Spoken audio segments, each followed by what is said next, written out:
चलो आज कुछ नया सीखते हैं। बहुत से भाइयों के कमेंट आए थे कि भी मल्टीमीटर लें तो कौन सा लें।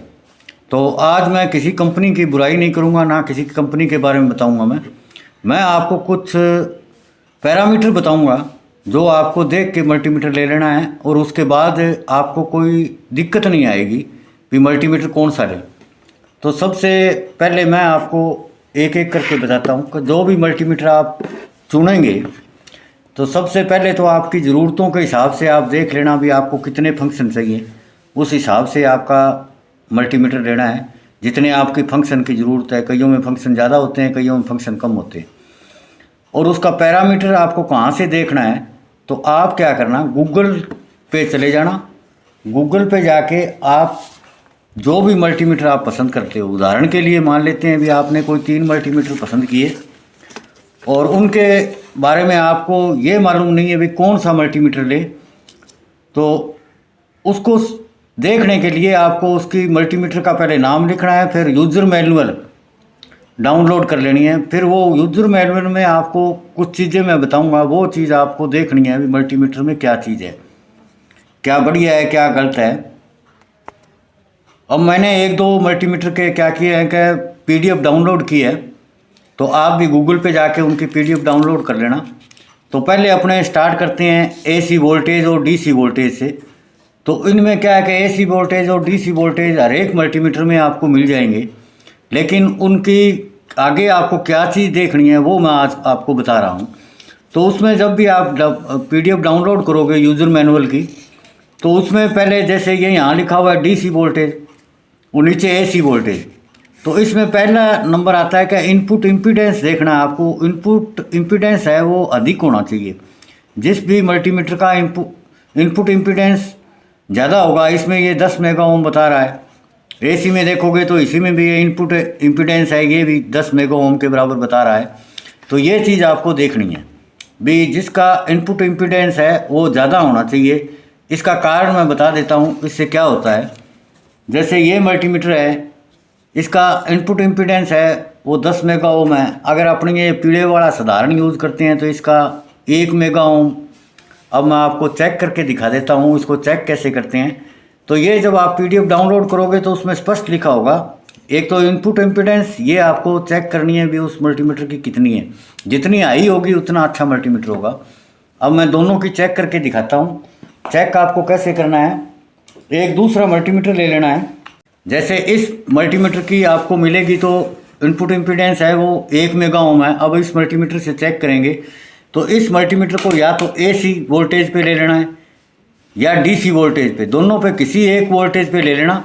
और जिससे इसकी इनपुट इम्पीडेंस चेक करोगे उसकी क्या करना है, दूसरे मल्टीमीटर को आपको सेट कर लेना है रजिस्टेंस मोड पे। रजिस्टेंस मोड पे मैं अभी इसकी लाइट ऑन कर देता हूँ तो आपको इसमें स्पष्ट दिखाई देगा। और इसमें क्या करना है, 2 ये प्रोब जहाँ लगती है, एक तो ब्लैक लगती है एक रेड लगती है। तो रेड वाले में रेड लगाना और ब्लैक वाले में ब्लैक लगाना। अब इधर देखना इसकी इनपुट इम्पीडेंस बताएगा ये कितनी है। ये 996 मेगा ओम लिखा ऊपर आ रहा है इसके, यानी 0.995 इसका मतलब है। तो 1 मेगा ओम इसकी इनपुट इम्पीडेंस है। अब इसका दिखाऊंगा मैं अभी आपको करके कैसे ये अपना मल्टीमीटर ख़राब हो जाता है। मैंने इसको भी क्या है DC वोल्टेज पे कर लिया है। अब इसकी इनपुट इम्पीडेंस देखते हैं अभी कितनी है। तो मैं क्या है कि लाल में लाल प्रोब लगाता हूँ और दूसरे में ये ब्लैक वाली लगाता हूँ, देखता हूँ इसकी इनपुट इम्पीडेंस कितनी आ रही है। तो यहाँ मैं इसकी चेक करूँगा तो इसमें देखो ये 10 मेगा ओम बता रहा है, 9.98 यानी 10 मेगा ओम। जो ये मल्टीमीटर है इसकी 10 मेगा ओम है। अब इससे नुकसान क्या होता है, फ़ायदा क्या होता है वो और थोड़ा सा समझ लेते हैं। तो मैं एक कागज़ पेन से आपको समझाने की कोशिश करूँगा। जैसे मान लो भी एक आपकी रेजिस्टेंस है, ये सर्किट में आपकी एक रेजिस्टेंस लगी हुई है। इसको आपको मल्टीमीटर से क्या कर रहे हो आप, ये 2 प्रोब होती है मल्टीमीटर की, आप इसके अक्रॉस रेजिस्टेंस के अक्रॉस आप वोल्टेज चेक करते हो। भी मैं इस रेजिस्टेंस के अक्रॉस वोल्टेज चेक कर रहा हूँ। तो इस रेजिस्टेंस के अक्रॉस जब वोल्टेज चेक करते हैं तो होता क्या है क्या, ये मान लो उदाहरण तौर के लिए रेजिस्टेंस है 2 मेगा ओम।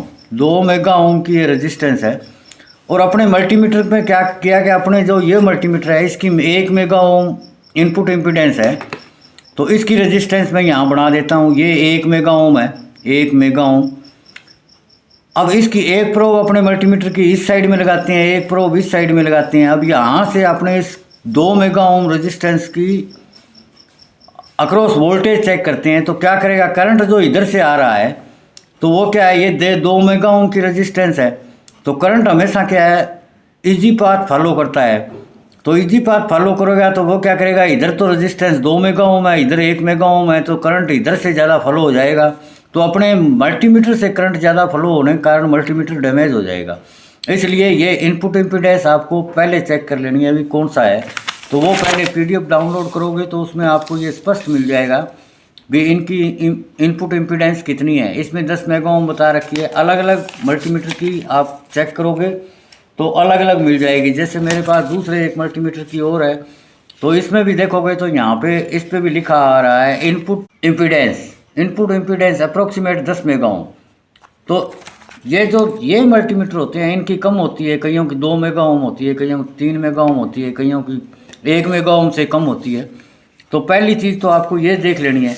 अच्छा, दूसरी चीज़ आपको AC वोल्टेज में चेक करनी है। एक इसमें ओवरलोड प्रोटेक्शन भी देखना है आपको भी, जो भी मल्टीमीटर आप ले रहे हो उसमें ओवरलोड प्रोटेक्शन का है कि नहीं है। तो मल्टीमीटर जब आप PDF डाउनलोड करोगे तो इनमें एक इनपुट इम्पीडेंस आएगी और दूसरा ओवरलोड प्रोटेक्शन, जैसे यहाँ लिखा हुआ है ओवरलोड प्रोटेक्शन, तो ओवरलोड प्रोटेक्शन होना चाहिए। ओवरलोड प्रोटेक्शन का मतलब हो गया भी कोई भी वोल्टेज के ऊपर अपने दूसरी वोल्टेज अगर लगा रहे हैं, AC में अगर मान लो अपने स्विच DC पे किया हुआ है और AC वोल्टेज में लगा लिया तो मल्टीमीटर ख़राब हो जाएगा। तो यहाँ प्रोटेक्शन दिया हुआ है, तो ओवरलोड प्रोटेक्शन के लिए क्या होगा कि AC और DC वोल्टेज यहाँ लिखी होती है, अभी इतनी वोल्टेज से ये प्रोटेक्ट कर देगा, अपना मल्टीमीटर ख़राब नहीं होगा। ये 2 चीज़ नोट कर ली। AC वोल्टेज में एक चीज़ और नोट करने वाली है, जो फ्रिक्वेंसी रिस्पॉन्स होता है वो आपको नोट करना है। ये बहुत से लोग मिक्स कर देते हैं। जैसे इस मल्टीमीटर में लिखा हुआ है कि 10 हर्ट्ज से 1 किलो हर्ट्ज तक। अब इसको समझने के लिए मैं थोड़ा सा और आपको डायग्राम द्वारा समझाता हूँ।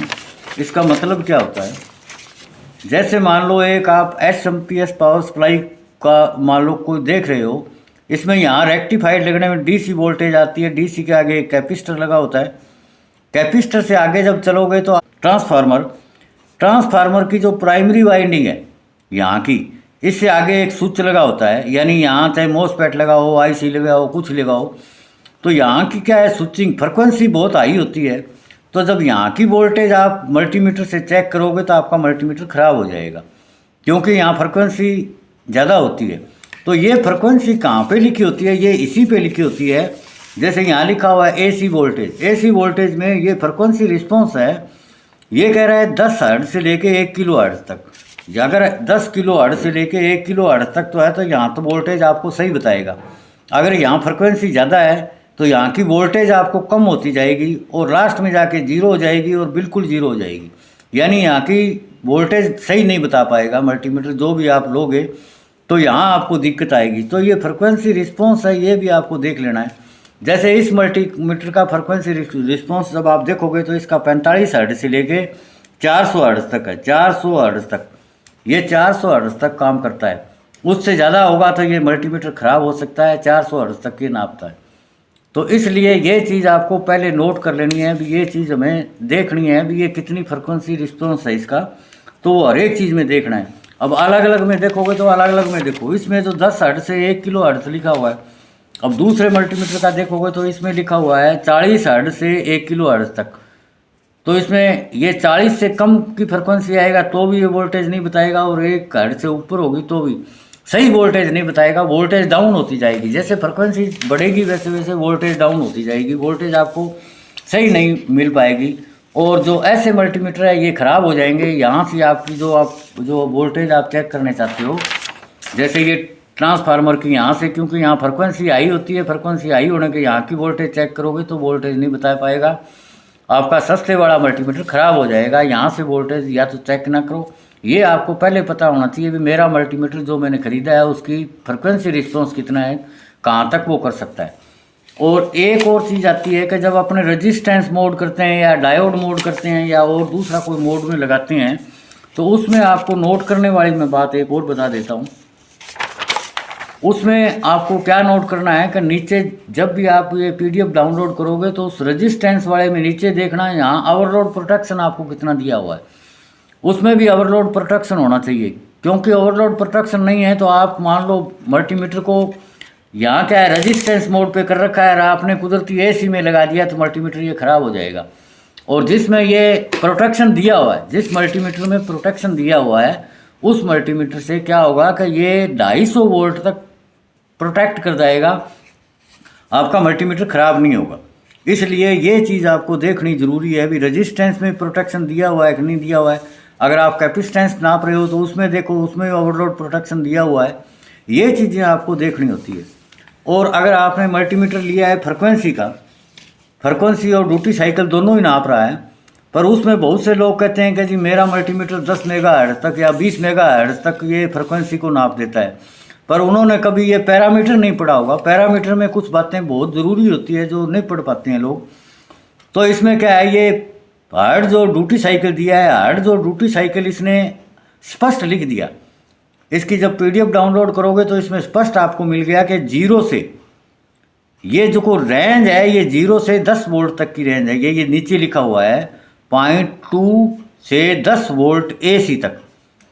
ये क्या करेगा 10 मेगाहर्ट्ज़ तक आपको फ्रिक्वेंसी को नाप देगा अगर आपकी वोल्टेज वहाँ ज़्यादा है। क्योंकि अपने जब भी कोई वोल्टेज नापते हैं तो क्या करते हैं कि आईसी की पिन पे देखते हैं, आईसी की पिन पे क्या है वोल्टेज कम होती है, 10 वोल्टेज से कम होती है तो वहाँ फ्रिक्वेंसी अपने 10 मेगाहर्ट्ज़ तक नाप सकते हैं। अगर आपकी वोल्टेज मान लो जैसे यहाँ मैंने जो आपको समझाया था इसमें, तो यहाँ मान लो फ्रिक्वेंसी 10 किलो हर्ट्ज़ से भी ऊपर है, 10 किलो हर्ट्ज़ से भी ऊपर है, तो यहाँ की जब आप नापोगे तो यहाँ पे 10 मेगाहर्ट्ज़ तक नहीं करेगा ये। उसमें ये स्पष्ट लिखा हुआ है भी 10 वोल्ट तक तो ये 10 मेगाहर्ट्ज़ तक नाप देगा। और इसमें ओवरलोड प्रोटेक्शन भी दिया है 250 वोल्ट। दूसरी चीज़ इसने बताई है भी रेंज 100 किलो हर्ट्ज़ तक, 100 किलो हर्ट्ज़ तक नापेगा तो वोल्टेज रेंज क्या होगी, वोल्टेज रेंज होगी 600 वोल्ट तक, 600 वोल्ट तक। यहाँ स्पष्ट लिखा है 0.5 वोल्ट से 600 वोल्ट तक ये 100 किलो हर्ट्ज़ तक आपकी फ्रिक्वेंसी नाप सकता है। तो जहाँ वोल्टेज 600 वोल्ट तक है, 600 वोल्ट तक है तो वहाँ पे आप 100 किलो हर्ट्ज़ तक इससे फ्रिक्वेंसी नाप सकते हो। यहाँ 10 मेगाहर्ट्ज़ तक फ्रिक्वेंसी नहीं नाप सकते क्योंकि यहाँ की वोल्टेज ज़्यादा है, वोल्टेज ज़्यादा होगी तो फ्रिक्वेंसी घट जाएगी। उसी प्रकार अगर करंट में भी करोगे तो करंट में भी यही बात बताई है कि करंट में भी आपका इसी प्रकार जहाँ करंट ज़्यादा होगा तो वहाँ फ्रिक्वेंसी कम नाप सकते हो, ज़्यादा नहीं नाप सकते हो। ये चीज़ें आप मल्टीमीटर में देखते हो तो ये आपको ज़रूर मिलनी चाहिए मल्टीमीटर में। और साथ में ओवरलोड प्रोटेक्शन हर एक में होना चाहिए, जैसे ओवरलोड प्रोटेक्शन है तो वो आपको मिलना चाहिए।